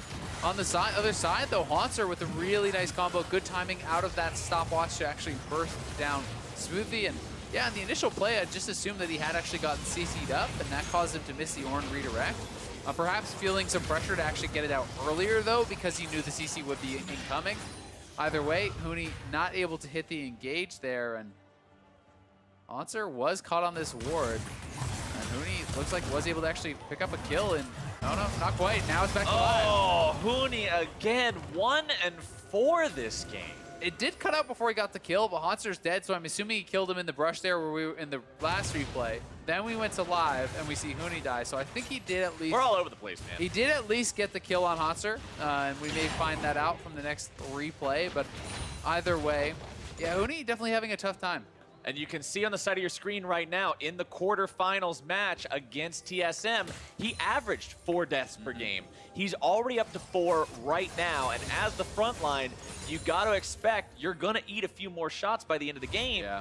And he needs to make sure that he's not dying senselessly. We've already talked about the communication this game, and I'm not going to say that Ornn shouldn't be putting himself out there on the front line to make sure that he's the one soaking all the damage, but I am going to say that they need to make a more coherent effort as a team because it's just not there so far. Yeah, exactly. It's, you know, it's not necessarily a problem to give up your life as long as what you were getting from that is greater than what you were losing, right? And the guys talked about it a lot on the desk, you know, the importance of having that synergy and being on the same page. It's often more important to do the right, like the wrong call together is better than to do the right call but be split up, right? So it's like, oh, okay, well, actually Huni shouldn't have engaged, so I'm just gonna back off. Well, you're giving up that free kill. Whereas perhaps if you commit as a 5-man squad, you could make that work. You've always got the power of hope and friendship. There you go. The other time around, you're just watching your buddy throw himself into the balls of hell. Is question marking him? Yeah, you just drop a couple question marks and go back to farming. That's a solo queue way, but that's not the way that's going to get you a victory here in the Gauntlet. That's not the way that's going to punch your ticket to Worlds. That's not the way that's going to bring you back into a spot where you feel like you're in control in this game. Currently down 3,000 gold, down a turret, down 3 elemental drakes, with the next one spawning in 20 seconds. When does it become too much for Echo Fox? When does this start to break? As TSM now gets their jungler knocked up into the air. Trying to make the play happen here. Dardoch, good job using the QSS, getting himself away from the Skarner. Damonte is already going to be bursted down. This is going to be big for TSM here, taking down one of the cannons from Echo Fox. As now they've got the opportunity to once more, Xayah, seize the neutral objective. As Dardoch will be caught out here, has to flash away from the chains, getting over the wall with the blast cone. But TSM already gets what they came for. Yeah, TSM really starting to feel like they're just in full control. Echo Fox are choosing these fights and losing them. As Damonte realm warps in and just gets deleted there. TSM could just head over to Baron. I think they're going to at least try to threaten it, maybe force out a response. Huni is in the area. At the very least, they can establish vision. And I talked about this in the beginning of the game, how the last time these guys played, it was a scrappy first Drake fight that Echo Fox style that backfired and put them behind. In this game, it's happening again. The scrappy style is not working out. As now Echo Fox coming in, looking to stop TSM. Huni's going to be taken very low. Into the pit they go. Baron Nashor secured by the side of TSM. They will lose their top laner, but now they're still trying to fight their way out of here. Damonte goes forward. Gonna be counterattacked. Mithy's got a huge ult, and that's the team fighting Xayah. That's the guys who are the kings of Europe, looking to bring it back here to NA and find that strength yet again. Grig manages to finish off the last of them, and Echo Fox's base is now going to find itself under siege. Yeah, they can just run it down. They're not going to go for the end because you can see Bjergsen is going mid lane. They're going to try to press for 2 inhibitors here. 1 inhibitor in the top lane certainly going down. They could meet up with Bjergsen in that mid lane, try to go for that, but it looks like TSM 3-man squad actually want to try to end it anyway, so Bjergsen should have been with them. They may just get the 1 inhibitor turret and try to go back. They're just going for it. They don't even care. Dardoch is the only one up. He's going to be joined soon by Smoothie, but that's still only jungler and support. TSM looking to put the DPS into Dardoch. They'll get him in time. Zven goes unstoppable. Still going to be kept alive. Does get taken down. The binding isn't blocked, and Smoothie grabs the kill into Zven. TSM take down the mid lane inhibitor turret as they take their lead. A bit of a split call there, though, from TSM. It looked like the 3-man squad was calling to end the game, and Bjergsen is trying to push to get additional turrets in the mid lane. If he had been with them in that top lane, maybe they can actually end the game. There's a lot of AP on this Syndra. He would have done a ton of damage, but either way, TSM massively ahead after this play. This Mithy ult, keep your eyes on him in this fight. Yeah, Mithy definitely coming up big in this one. Did get bound up in the Baron, close to going down, but not quite able to get it. And then you can see as the re-engage was going to come across, Zven pulling backwards. Damonte gets the Banshee's Veil popped, and in goes Mithy, getting all the members there, and Grig with the flash in follow up. They get the ace and the Baron. So much off of that play. And you asked Flowers, when is it too much? Well, welcome to it. That's when it becomes too much. And you said, Xayah, these men are team fighters. They prove themselves in the later stages of the game. And Mithy, right there. You look at games, you look at moments where they're won and lost, and a lot of times you can pinpoint specific instances that really were where a game was either turned or solidified for one team. And that was a solid damn ultimate. That was good. Yeah, no kidding. Mithy definitely coming up big there. And you have to look no further than the marksman's itemization to understand how big the difference in this game is now. Zven is on 4 items and Lost is on 2.5. So you know, feels he is bad, man. Massively good. behind. Yeah, depending on the perception that you're looking at it from. I mean, if you're Zven, this is fantastic. If you're Lost, yeah, exactly. It's all about the perspective. As TSM are focusing in now on this bottom side. Last inhibitor turret still standing. They want to brute force this one down. They've got everybody hanging around here. They're still waiting for Hauntzer to show up. He's also trying to apply some pressure between the lanes, make sure he can bounce back and forth between bottom and mid as the inhibitor is open. Yeah, the Supermanians are coming in the top. Hauntzer is going to press for this mid lane inhibitor. TSM just needs to keep the 4-man squad there, and Bjergsen, a lot of damage done on that combo. That was through Black Shield without him using his ultimate. And eventually, someone from Echo Fox has to go answer these super minions. There's only 1 Nexus turret, and it's already low, so TSM just need to play it slow and not get engaged on. TSM playing this one smart so far. They take down the final inhib turret. Bjergsen finds the damage on the Smoothie, forces him to go into stasis to keep himself alive. Ornn ulti comes through. Echo Fox's final defense begins here. They're able to find the route down onto the tank. The enemy team is still not going to be enough. Mithy's able to find knockouts onto 2. The CC is there. The damage will follow, and Echo Fox is done. TSM repeats what they did in the quarterfinals and takes game 1. A dominant game 1 victory here for TSM, close for the first 22-25 minutes. But one team fight in the top side. Echo Fox not able to get the engage. TSM went out on that fight, able to take it into the Baron, a clean ace, and that was a decisive victory from there. And I'm not going to sugarcoat it. Echo Fox needs to go backstage, and they need to get this coordination on the same page, because that game, they weren't even reading the same chapter. Everyone seemed like they weren't finding the same, they weren't even looking at the same situations the same way, and they really need to bring that together, because this is a team that we've seen work wonders and be very coordinated and pick those fights and set the tempo of the game. And this game, it just backfired every single time. It really did, and you said it, that has been their strength, right? They were supposed to be the skirmish team. They were supposed to be the team that finds those fights, that finds the 2v2s, the 3v3s, the individual outplays, and makes it work. It's not always been about this beautiful slow-paced macro style from them. It's about fighting, and if your fighting is not coordinated, is not on point, what does Echo Fox have?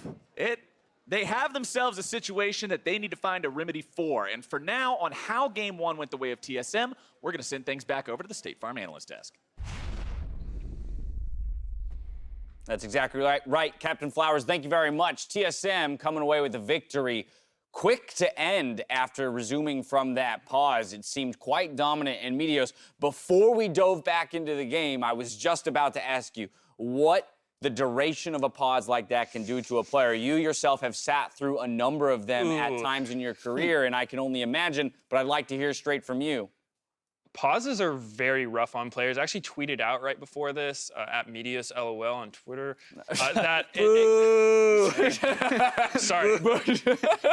it's so hard for players because, you know, like you're going into these games, like a lot of the way these players operate is off of like intuition, instincts, just like gut feelings to things. And when you have to wait around for so long, like you just lose that basically. Like you come back into the game and you're kind of like, what was going on here? I don't even remember. Like for me personally as a jungler, I feel like I always have these timers going through my head for like enemy flashes, jungle camps, buffs, dragons, etc. And it's like, wait, I thought his flash came up in 5 minutes, not 45 minutes from now. So that can just really mess with you. Even like intuitively for some players, like you're talking about, if you're a top laner and you're doing trades for 20 minutes in a regular game, you start developing a feel for how those patterns are going. And like, I'm winning the trade, this kind of stuff. And then like to completely lose that feeling. To completely lose that feeling and have to go back in and be like, how do I still win this trade? Yeah, exactly. Right? Like, those kinds of things I know some players have said to me, like that's one of the worst parts for them. And I think in some ways, if we talk about this mentality, and I'm looking specifically at a team like Echo Fox, you know, they might even be more susceptible to some of that than other organizations or other squads. Yeah, so you don't want the ability to tilt or not tilt on a pause to matter. Like, pauses suck for sure. Correct. And I do think Echo Fox was disadvantaged before that incredibly long Chrono break. Where they were already 2 Infernal Drakes down. Smoothie didn't see the Syndra E. They agreed because they were most likely losing that fight, whether or not it hits, it's over. But they were disadvantaged in this game, and this was one of the fastest, like, especially the Baron fight we got to see at the end, the fastest, oh, let's just fight this anyway. Because if we don't win, we want to go next anyway. It's a 5-game series. Like, it almost felt like that's the soft way of surrendering without actually doing it on the LCS. Yeah, it kind of is like, I feel like anyone who's played League has encountered a player, if they haven't done it themselves, where it's not that you're trying to lose, but it's you just kind of go limp to everything. You're just like, I'm not really trying to put much more effort into this. Like, I'm kind of having a terrible time here. Let's just get out of this situation. Yeah, you're not being careful. So this was one of the last fights we saw before the pause, and you can kind of see it was trending towards back and forth. This was post-pause right here. You can see Huni comes back, way too eager on his E. I think he was trying to get it off before he Maybe he tried doing the second. That was his R. That was his second R charge. Yeah, second R charge. Didn't get that hit off. It unsuccessfully zones out Bjergsen, who's able to come in at the end of the fight to turn this. And there was only like 3 or 4 minutes more gameplay before this one is over. This is another fight they lost. But the biggest one was this one. They're already, Huni's basically 0 health. They don't have Baron, and they flash into this fight. This was the most tilted fight I think I've seen in a while. Yeah, definitely the case. I mean, even at the start of that fight, Huni just eat into all 5 members while they were doing the Baron to try and get something going. And you can definitely feel that this was a game that people are going to have to recenter themselves after. That's so hard as a player because, like, you know, I've been in situations where, like, you can get pretty emotional playing, and it just sort of, like, takes a toll on the way you play. All your decisions get worse. So I really hope that's not the case because these 2 teams have practiced so hard for this. There's so much on the line that when there's technical difficulties, like, there's not really a good way to resolve them. It's unfortunate it happened, but both teams just have to try their best to recoup and keep playing. So, you know, now they're in that moment, right? The time between games for them to come together as a squad, right? The veterans or, you know, the leaders on the team need to step up and make sure that everybody else is returning to, you know, a state of normalcy and mental preparation when it comes to that second game. But I think that's where I'd like to focus then, because we did so much discussion on the state of the game leading up to the pause, and the pause, you know, and then following that, the game ended relatively quickly in TSM's favor. So let's refocus in on Game 2 and what should be done on the side of Echo Fox, aside from mental preparation within the game, to come away and actually extend this one to a 5-game series. I do think that the draft needs to be talked about a little bit for Echo Fox, because while I don't think that their draft was terrible or anything like that, I do think that it could have been a lot better, because as you saw, they let Dardoch's champion pool get pinched pretty hard. He was on that Zhao, and it's not that he played Zhao badly or anything, but Zhao's just not one of the better champions in the game right now. Like, they let him lose Graves and everything like that. Echo Fox has selected red side, so if that informs any of your analysis here moving into game 2, go for it, Jack. Well, yeah, well, we have to note that this, I think they should try and use the counter pick for Huni, and that they should try and pick a jungler in the first 3 picks so it doesn't get super pinched. It's really tough, though, because top lane counter picks right now aren't that great. If the other team has Sion, what do you really do to generate a large advantage? I want them to do it, I just don't know how. Right, I mean, you saw them try and do that yesterday when they left up the... Vayne top. Urgot. Please don't suggest that. I mean, you go back to Urgot. Yeah, that's what I was going to say. Urgot's available. TSM should ban Urgot. Right. Well, blue side, or they should first pick it. Well, that's what I was going to say. Yesterday, Echo Fox left it up so that the blue side could first pick it, and then they tried to counter pick it. With Cassio. Right, and then I was going to follow it up with, that didn't look super effective. I mean, they did win that game, but the Cassio got ahead, then fell back behind, then got back ahead, and like I think that was great against Clutch, but I'd be hesitant to see that working against TSM. Okay, so if there really are no counter pick options in the top lane, you're looking at, I guess, the mid lane for a counter pick, and then it's a matter of getting Damonte in a good position against Bjergsen, who has shown he can play anything from a Zillion to a carry Aurelia. I mean, it seems like his champion pool is so large and unpredictable, it'd be hard to set up in a way a comp that Damonte can counter pick with. One thing that I wasn't too big of a fan of for Echo Fox's draft is when you put Ryze with Varus together, you actually end up having a pretty low-range comp, and that can work against some stuff, but against particularly like Rakan and Syndra, those champions create a huge zone, and you basically have to step into their engage range to do any damage at all. So you're either like tiptoeing on the outside of the fight, not really contributing much, or when you do decide to commit into the fight, you run the risk of just getting instantly killed. So I probably would have liked Echo Fox's comp if they went with the Syndra in the first 3. They did hover it and thought about it, but they ended up going with the Ryze, and whether that was to be a flex or not, seemed a little questionable to me. All right, we have to take a quick break. When we return, the series between Echo Fox and TSM continues, so don't go anywhere.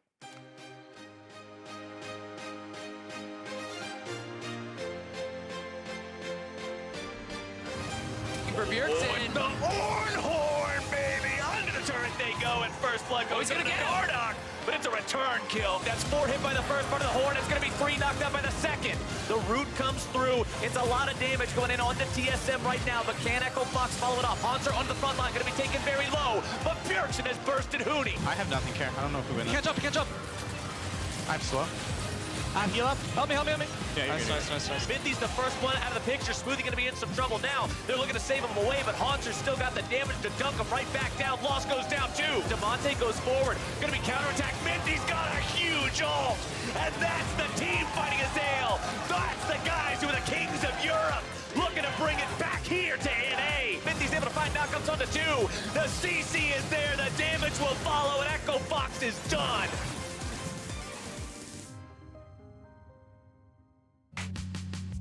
Welcome to Level Up, presented by State Farm. At times, it can be hard to decide whether your team should go for Baron or another objective when you have an advantage. So this week, we wanted to compare gold values to help inform your team's decision. First off, taking down Baron gives your team 1,525 gold. That's approximately 2 inner turrets worth of gold before you even use the turret taking buff. Keep that in mind when the option of taking a turret or taking Baron is on the table. Next, there's the AD and AP gain from Baron, which scales up as the game progresses. For example, at 30.5 minutes, Baron buff gives a needlessly large rod amount of AP, and at 34 minutes, Baron buff offers a BF sword worth of AD. Just remember, there's always a risk when tempting fate at Baron, but the reward can quite literally be the stat difference you need to win the game. Rated T for Teen.